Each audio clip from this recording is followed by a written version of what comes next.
Moving on, a tragic boat accident in Nigeria's northeast has resulted in at least 30 deaths. Several people are still missing after a passenger boat carrying farmers and fishermen capsized on the Yobe River, highlighting recurring safety issues like overloaded boats and poor maintenance in Nigeria.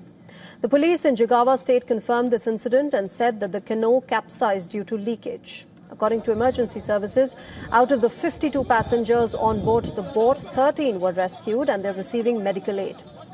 The incident happened late Saturday when a passenger boat going from Jigawa state to Yobe state capsized, as per Muhammad Golje, who's the executive director of the State Emergency Management Agency.